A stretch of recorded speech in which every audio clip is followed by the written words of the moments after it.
من الحاجات المهمة جدا اللي لقيت معظم الطلبة بيغلطوا فيها في كتابة الآيلتس إن هم بيجمعوا كلمة هي أصلا جمع، يعني بيجيبوا منها مفرد. وعشان كده عملت لكم الفيديو ده عشان أوضح لكم أهم 9 كلمات في الآيلتس ما تستخدمش معاها اس، بل بالعكس انت بتضيف عليها كلمة عشان تخليها مفرد. خلينا نشوف الإكزامبلز اللي عندنا. أول كلمة وأهم كلمة وتقريبا مفيش essay في الآيلتس بيبقى مش موجود فيه الكلمة دي هي كلمة research، يعني بحث. ودايما بنكتبها في جملة الإكزامبل اللي بتتكتب في الإيساي لما أدي إكزامبل على topic أو main idea في الباراجراف. الريسيرش لو أنا عايزة أقول إن في بحث اتعمل على موضوع معين بقول a research paper، لكن أنا لو كتبت الريسيرش لوحدها ما ينفعش أقول a research، لا، لأن الريسيرش مش بتتجمع، فهي مش ليها مفرد، هي أصلا جمع. فعشان أستخدم المفرد a research paper conducted يعني تم إجراءها.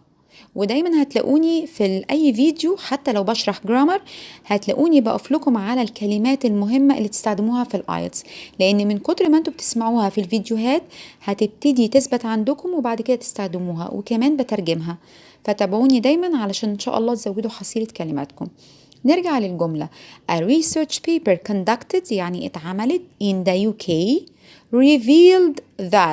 revealed يعني بينت أو أوضحت that Australia, Canada and Germany مالهم البلاد دي were increasing the numbers of international students faster than the UK، يعني البلاد دي زودت عدد المتعلمين اللي بيجولها من أنحاء العالم أكتر من بريطانيا.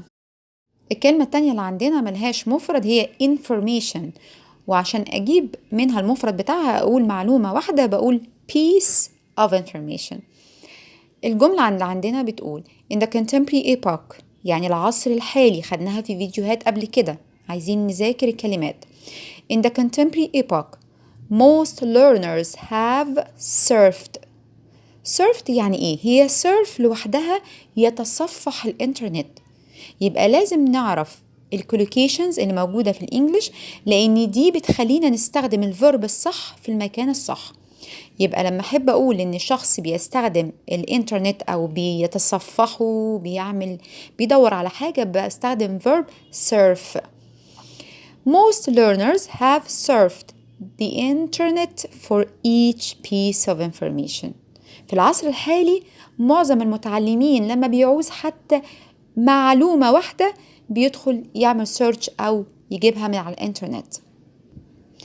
الكلمة التالتة اللي معانا equipment يعني معدات، ملهاش مفرد. طب لو أنا عايزة أقول معدة واحدة يعني جهاز واحد أقول إيه؟ هقول a piece of equipment. To reduce electricity consumption يعني الاستهلاك من الكهرباء، لو أنا عايزة أقلل استهلاك الكهرباء في العصر اللي احنا فيه ده نعمل إيه؟ Housewives ستات البيوت should only buy a piece of equipment if they need it. ستات البيوت يشتروا بس القطعة اللي هم عايزينها الاكويبمنت دي لو هم بس عايزينها. الكلمة الرابعة اللي معانا هي advice نصيحة، للأسف برضو ما فيهاش مفرد. لو أنا عايزة استخدم المفرد بتاعها بقول a piece of advice. In recent years a piece of advice from a teacher has been affecting the child's behavior more than the parents one. في العصر اللي احنا فيه والسنين الأخيرة ممكن نصيحة واحدة من التيتشر تأثر في الطفل أكتر من نصيحة بابا ومامته. الكلمة الخامسة اللي معانا furniture. In some countries people gift، وgift هنا جاية بمعنى verb، يعني مش جاية كلمة هدية، لا gift ان انت تهادي حد. People gift new couples a piece of furniture instead of money. في بعض الدول الناس بقت بتهادي الكابلز الجداد اللي هيتجوزوا بقطعة من الأساس بدل ما يدوهم فلوس. الكلمة اللي بعد كده هي luggage هي شنط السفر وملهاش برضو مفرد، ولو عايزة أقول شنطة واحدة بقول piece of luggage. الجملة اللي عندنا بتقول I tried to squash 4 pieces of luggage into the boot. وبوت هي شنطة العربية. الكلمة اللي بعد كده news، ونيوز بتعتبر هي نفسها جمع يعني ملهاش مفرد. In modern societies, an argument over a piece of news has made a disagreement between family members which harms the social fabric. الجملة دي ممتازة جدا. ليه؟ لأني أولا أنا عاملاها complex sentence. أنا كان ممكن أقف لغاية family members وكانت هتبقى الجملة تمام جدا.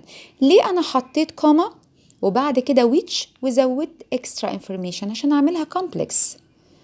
عشان لما بزود الكومبلكس sentences في كتاباتي في الايلتس في الاساي تاسك 2 تاسك 1 باخد سكور اعلى في الجراماتيكال رينج اند accuracy، وبعد كده باخد سكور اعلى يديني باند اكتر في الايلتس.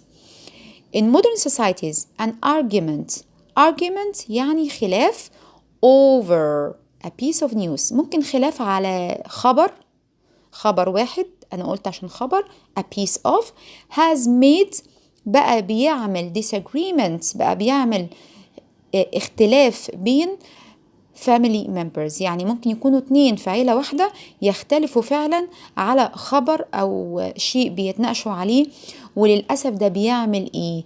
harms بيدمر إيه؟ السوشيال فابريك، وخدناها قبل كده في الفيديو بتاع الكلمات. سوشيال فابريك يعني النسيج الاجتماعي اللي موجود. الكلمة اللي بعد كده لقيت طلبة كتير بيستخدموها بشكل مش صحيح، وبيقولوا مثلا I hope you're in a good health، يعني بيحطوا A قبل good health. لا، health ما بتتحطش قبليها A وما بتاخدش مفرد. My father has continued to enjoy good health in his old age. وأنا استخدمت هنا present perfect علشان هو لسه مستمر إنه يتمتع بصحته الكويسة حتى في سنه المتقدم. ولو عايزين تعرفوا تستخدموا present perfect كويس للآيلتس هحط لكم الفيديو اللي بشرح فيه إزاي ومعنى إني أستخدم present perfect كويس. الكلمة الأخيرة اللي معانا كلمة مهمة جدا evidence يعني دلائل، بس برضو ملهاش مفرد. طب لو أنا عايزة أقول دليل هقول a piece of evidence. الإكزامبل اللي عندنا بيقول in the 1990s لقيت طلبة كتير بيسألوا على فكرة الأس اللي بتتحط بعد السنة. ده معناه في فترة التسعينات، يعني من سنة 1990 لغاية 1999. فالفترة دي عشان أذكرها بحط أس ولازم أحط قبل السنة the. In 1990s, a piece of evidence against the American president was enough to finalize his political life. في فترة التسعينات في دليل واحد كفاية، كان في دليل ضد الرئيس الأمريكي، طبعا كلنا عارفين اسمه، كان كفاية قوي الدليل الواحد ده to finalize his political life، إنه ينهي حياته السياسية.